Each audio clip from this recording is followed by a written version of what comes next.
Hello students, आपण SYBSC चा electronics हा सब्जेक्ट शिकतोय आणि त्या सब्जेक्ट मध्ये आपला सेकंड चॅप्टर आहे study of transistors. Study of transistor मध्ये आतापर्यंत आपण what is mean by transistor, what are the types of transistor, what are the different configurations of transistor हे टॉपिक बघितलेले आहेत. त्याचे व्हिडिओज ऑलरेडी चॅनलवर अवेलेबल आहेत. आज आपण ट्रान्झिस्टर कॉन्फिगरेशन मधील कॉमन इमिटर कॉन्फिगरेशन बघणार आहोत. लास्ट लेक्चर मध्ये आपण कॉमन बेस कॉन्फिगरेशन काय आहे हे बघितलं आहे. आता कॉमन इमिटर कॉन्फिगरेशन मध्ये कॉमन काय आहे, कुठलं टर्मिनल आहे, कुठलं लीड आहे, तर ते आहे इमिटर. मग आपण काय करायचं, आता इमिटर कॉमन दाखवायचंय. त्यासाठी आपल्याला सेंटरची जी लाईन असेल ती इमिटरची लागणार आहे, कारण ती दोन्हीकडे जाणार आहे, ती दोन्हीकडे कॉमनली जाणार आहे इमिटर पासून आलेली. मग आता मी काय करणार आहे, इथे एक सिम्बॉल काढलेला आहे. त्या सिम्बॉल मध्ये हा आहे आपला बेस, इकडे जाईल आपला कलेक्टर आणि इकडे येईल आपला इमिटर. ओके, आता इमिटर जर NPN असेल तर आउटवर्ड एरो आणि इथे मी लिहितेय NPN. ओके, NPN ट्रान्झिस्टर आहे, आउटवर्ड एरो आहे आणि इमिटर कॉमन आहे. ज्या टर्मिनलवर एरो दाखवलेला असतो तो असतो इमिटर, मधला असतो आपला बेस आणि हा असतो कलेक्टर. ओके, आता यापासून इथे बेस पासून एक टर्मिनल बाहेर येणार आहे, सी पासून एक आउटवर्ड टर्मिनल येणार आहे. सी आणि ई हे दोन आउटवर्ड टर्मिनल असतील आणि बी आणि ई हे दोन इनवर्टचे टर्मिनल असतील. आणि अशा प्रकारे आपण ही फिगर कंप्लीट करत आहोत. आता यामध्ये आपल्याला फक्त काय करायचं आहे, तर आपल्याला बायसिंग व्होल्टेज द्यायचा आहे. आपण इनपुटला बायसिंग व्होल्टेज देतो. त्याचे टर्मिनल्स आपण कोणते ठेवतो, जर इथे NPN ट्रान्झिस्टर असेल तर N ला निगेटिव्ह द्यायचा आणि P ला पॉझिटिव्ह द्यायचा. ओके, पॉझिटिव्ह टर्मिनल बॅटरीचं, जेणेकरून हा फॉरवर्ड बायसिंग मध्ये येईल. आणि इथे मात्र उलट करायचंय. सी जो आहे तो निगेटिव्ह आहे, निगेटिव्ह, आणि इथे निगेटिव्ह आहे, निगेटिव्हला आपल्याला काय द्यायचंय, इमिटरला आपल्याला द्यायचं positive, negative, positive, negative, positive, negative. म्हणजे निगेटिव्हला काय आलेला आहे, आपला पॉझिटिव्ह आलेला आहे, जेणेकरून हे रिव्हर्स बायसिंग मध्ये जाईल, हे फॉरवर्ड बायसिंग मध्ये जाईल. आणि या ठिकाणी आपला असणार आहे सिग्नल आणि इथे आपण आउटपुट व्होल्टेज मेजर करणार आहोत, म्हणून या अक्रॉस आपण जोडणार आहोत आपला लोड म्हणजे RL. अशा प्रकारे ही सर्किट डायग्राम कंप्लीट झाली. ज्या यामधून करंट फ्लो होईल त्यावेळी आपल्याला दिसतंय की आउटवर्ड एरो आहे, म्हणजे इथून येणारा करंट जो असेल तो IE असेल, तो या पॉइंट पर्यंत येईल. इथे त्याला दोन पाथ आहेत, त्यामुळे इकडे काही करंट जाईल, इकडे काही करंट जाईल. या साईडने जो करंट येणार आहे तो कुठे जातोय, कलेक्टरकडे, म्हणजे हा असेल आपला IC करंट. या साईडने जो करंट जात आहे तो कुठे जातोय, तर B कडे, म्हणजे या साईडने असणार आहे आपला बेस करंट. लक्षात घ्या, कधीही करंट डायरेक्शन दाखवताना IE पासून सुरुवात करा, जेणेकरून, कारण इमिटर जो आहे तो आपल्याला मेजॉरिटी चार्ज कॅरियर्स प्रोव्हाइड करणार आहे. मग इथून सुरुवात केल्याच्या नंतर तुम्हाला उरलेले दोन एरो जे आहेत ते खूप इझिली काढता येतात. आता या ठिकाणी कॉमन इमिटर कॉन्फिगरेशन मध्ये इनपुट करंट कोणता आहे आतमध्ये जाणारा, तर IB आहे. आणि आउटपुट करंट कोणता आहे आउटपुटच्या अक्रॉसचा, तर तो आहे IC current flowing through the RL मधून फ्लो होणारा करंट IC आहे. त्यामुळे तो झाला आउटपुट करंट आणि इनपुट करंट झाला IB. आपण बघितलं की आपला जो एम्प्लिफिकेशन फॅक्टर होता, एम्प्लिफिकेशन फॅक्टर तो होता output current divided by input current. Okay, output current divided by input current is called as amplification factor. आणि लास्ट कॉन्फिगरेशन मध्ये बघितलं होतं आपण की मध्ये जो होता तो बेस कॉमन होता. बेस कॉमन असल्यामुळे त्या कॉन्फिगरेशन मध्ये इनपुटला जो करंट होता तो होता IE आणि आउटपुटला जो करंट आपल्याला मिळत होता तो होता IC. इनपुट टर्मिनल E ला होता, तुम्ही तो व्हिडिओ रेफर करा, त्यावेळी तुमच्या ही गोष्ट लक्षात येईल. या ठिकाणी मात्र काय आहे की इनपुटचा करंट आहे IB आणि आउटपुटचा करंट आहे IC. ओके, त्यामुळं या ठिकाणचा हा रेशो या रेशोपेक्षा वेगळा असणार आहे. वरती न्यूमरेटरला दोन्हीकडेही IC आहे, पण डिनॉमिनेटर मात्र वेगळा आहे. हा जो रेशो असतो, जो कॉमन इमिटर कॉन्फिगरेशनचा आहे, तो रेशो आहे, त्याला म्हटलं जातं beta. Beta is the amplification factor which is the ratio of collector current to the base current. बऱ्याच वेळेस आपण डायरेक्टली ती टर्मिनॉलॉजी यूज करण्याच्या ऐवजी असं बोलतो की it is the ratio of amplification factor is the ratio of change in collector current to the change in base current. तुम्ही इंटरनलला किती प्रमाणात बेस करंट तुमचा चेंज होतोय आणि किती प्रमाणात त्या बेस करंटमुळे तुमचा कलेक्टर करंट वाढतोय, इन्क्रीज होतोय किंवा डिक्रीज होतोय, काय होतोय, त्याला आपण काय म्हणतो, बीटा फॅक्टर एम्प्लिफिकेशन फॅक्टर असं म्हणतो. आता या ठिकाणी कलेक्टर करंट डिक्रीज होणार नाहीये, कारण बीटा जर तुम्ही वाढवला तर ऑब्व्हियसली आपण एम्प्लिफिकेशन बघतोय, ट्रान्झिस्टरचा यूजच तो आहे की एम्प्लिफाय करणे. या ठिकाणी आपलं काय होणार आहे, कलेक्टर करंट इन्क्रीज होणार आहे. मोस्ट ऑफ द टाइम्स आपण बघतो की बीटा जो आहे तो बी जो आहे बेस करंट आहे तो खूप कमी प्रमाणात असतो. डॉपिंग लेवल जी असते ती खूप थिन असते त्या ठिकाणची बेसची, त्यामुळे तो करंट खूप छोटा असतो. आणि आपण लास्ट लेक्चर मध्ये बघितलं की आयसी करंट हा अप्रॉक्सिमेटली आयई इतका असतो. म्हणजे आयसी खूप जास्त असतो आणि आयबी खूप कमी असतो. ही क्वांटिटी कमी आहे, ही खूप जास्त आहे. समजा ही क्वांटिटी असेल 100 आणि आयबी जो असेल तर तो फक्त आपण असं धरूयात की 2च आहे. आता हे जे मी बोलते आहे ते मिली अँपियर मध्ये बोलते आणि हे पण मिली अँपियर मध्ये. पण बऱ्याच वेळेस आयबी हा मिली अँपियर मध्ये नसतो, तो मायक्रो अँपियर मध्ये मिळतो, म्हणजे हा खूप कमी मिळतो. हे असं जरी झालं तरी पण आपला फॅक्टर जो आहे 2×10 0 म्हणजे 52 इथे किती आलेला आहे, अप्रॉक्सिमेटली हा फॅक्टर 50 आलेला आहे. हा फॅक्टर नेहमीच ग्रेटर दॅन 1 असतो, कारण आयसी हा नेहमीच आयबी पेक्षा मोठा असतो. त्यामुळे beta is always greater than 1. Beta is always greater than 1. बऱ्याच वेळेस त्याची व्हॅल्यू जी आहे 20 आणि सम हंड्रेड्स मध्ये जी आहे ती व्हॅरी होते. म्हणजे सम हंड्रेड्स मल्टिपल म्हणजे 700 असेल, 500 असेल, 200 असेल, तर याच्यामध्ये जी आहे ही बीटाची व्हॅल्यू व्हॅरी होते. आता आपण काय करणार आहोत, आपल्याला बीटा माहिती आहे, पण मोस्ट ऑफ द टाइम्स काय होतं की तुम्हाला क्वेश्चन असा विचारला जातो, what is the relation between alpha and beta. हे जे अल्फा आहे तो कुठला आहे रेशो, कलेक्टर आणि इमिटरचा, आणि बीटा जो आहे तो रेशो आहे कलेक्टर आणि बेस करंटचा. आणि तुम्हाला विचारलं जातं find out the relation between alpha and beta. Find out the relation between alpha and beta.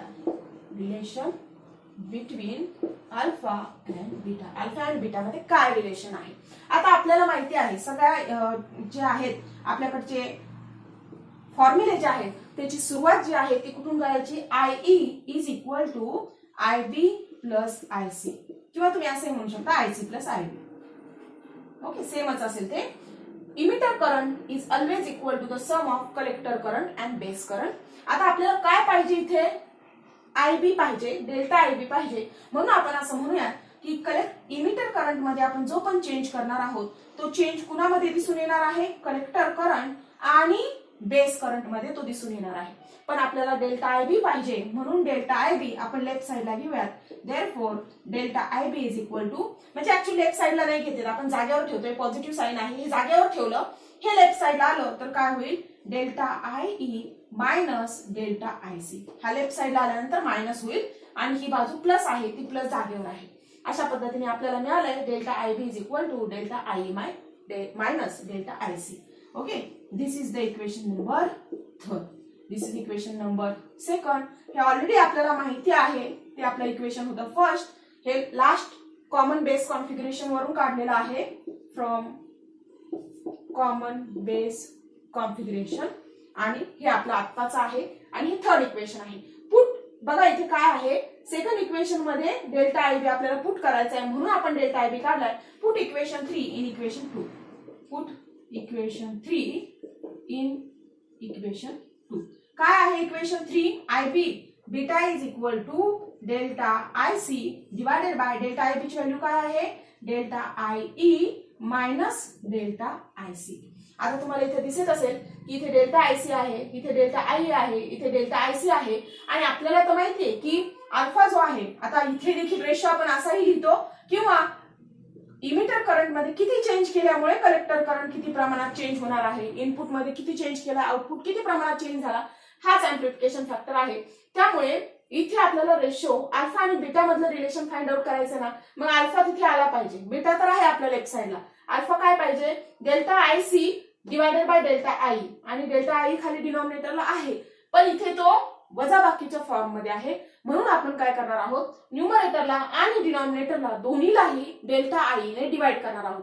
ज्यावेळी तुम्ही न्यूमरेटर आणि डिनॉमिनेटर दोन्हीलाही डेल्टा आई ने डिवाइड करता त्यावेळी त्या इक्वेशनची व्हॅल्यू चेंज होत नाही. Okay, it does not change. काय मग इथे आपण लिहूयात की delta IC divided by delta I, यालाही मी डेल्टा आई ने डिवाइड केलं. Similarly delta IE minus delta IC, यालाही मी काय केलं, डेल्टा आई ने डिवाइड केलं. दोन्हीलाही न्यूमरेटरला आणि डिनॉमिनेटरला दोन्हीलाही डिवाइड केलं, त्यामुळे इक्वेशनची व्हॅल्यू जी आहे ती चेंज होणार नाही. पण हा जो फॅक्टर आहे तो आहे आपला अल्फा डिवायडेड बाय, बघा इथे आहे delta I minus delta I C divided by delta I. हा डेल्टा आय जो आहे तो ह्या दोन्हीला डिवाइड करतो, म्हणजे delta I divided by delta I is equal to 1 minus delta I C divided by delta I C by I काय आहे आपला अल्फा, म्हणजे alpha by 1 minus alpha. So this is the relation between alpha and beta. Beta न्यूमरेटरला आहे, alpha पण न्यूमरेटरला आहे, पण अल्फाला डिनॉमिनेटरला 1 minus alpha ही quantity आहे. आणि तुम्हाला माहिती आहे की अल्फा हा जो अप्रॉक्सिमेटली 1 इतकाच येतो, म्हणजे 0.98 0.95 अशा पद्धतीने येतो, म्हणजे डिनॉमिनेटर खूप कमी आहे, न्यूमरेटर खूप जास्त आहे, त्यामुळे ही व्हॅल्यू मोठी असणार आहे. Beta is always greater than 1. आता हेच इक्वेशन जे आहे तुम्हाला beta is equal to alpha विचारण्याच्या ऐवजी alpha is equal to what असं विचारलं जातं.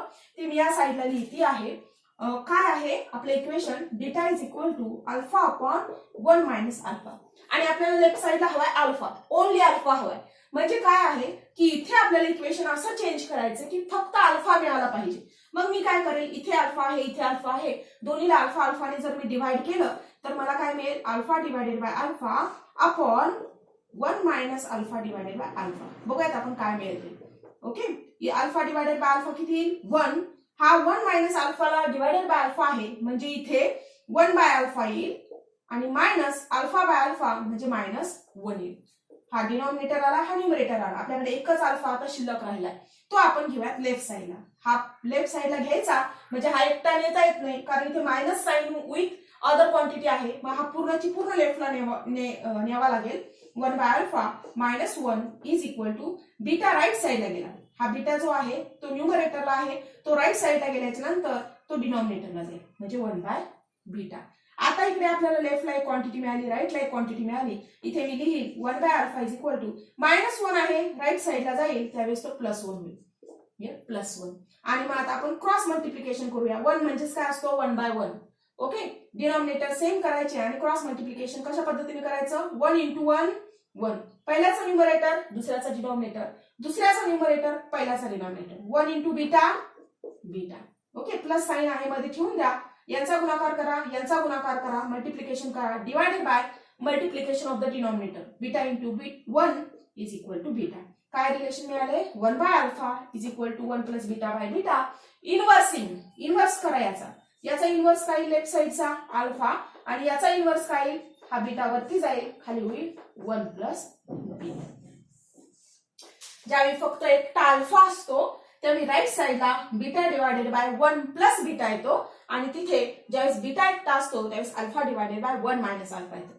इथे बघा तुम्हाला लगेच लक्षात येईल की 1 प्लस बीटा आहे, बीटाची व्हॅल्यू जी आहे ती हंड्रेड्स मध्ये असते, इथे 100 असतील आणि इथेही अप्रॉक्सिमेटली 100च्या आसपास बीटाची व्हॅल्यू येईल. डिनॉमिनेटर एक नाही का होईना पण जास्त आहे, एक नाही का होईना डिनॉमिनेटर जास्त आहे, म्हणजे अल्फाची व्हॅल्यू ही 1 पेक्षा थोडीशी कमी येणार आहे. अशा पद्धतीने हे रिलेशन आहे. हा एक्झाम साठी महत्त्वाचा क्वेश्चन आहे. Find out the relation between alpha and beta 3 marks साठी विचारला जातो, किंवा explain the common emitter configuration हा क्वेश्चन जो आहे तो 4 मार्क्स साठी विचारला जातो. त्यामध्ये फिगर खूप सोपी आहे. मी तुम्हाला सांगितलं की कॉमन काय घ्यायचंय, लेफ्ट साईडला काय आहे, राईट साईडला काय आहे, आणि अशा प्रकारे तुम्ही कॉमन इमिटर कॉन्फिगरेशन जे आहे त्याची सर्किट डायग्राम ही खूप इझिली काढू शकता. त्याच्यावरचे हे जे फॉर्म्युले आपण काढलेले आहेत तेही तुम्ही खूप इझिली लिहू शकता एक्झाम मध्ये. ओके, व्हिडिओ जर आवडला असेल तर लाईक करा, सबस्क्राईब करा आणि शेअर करा, आणि अभ्यास करायला विसरू नका.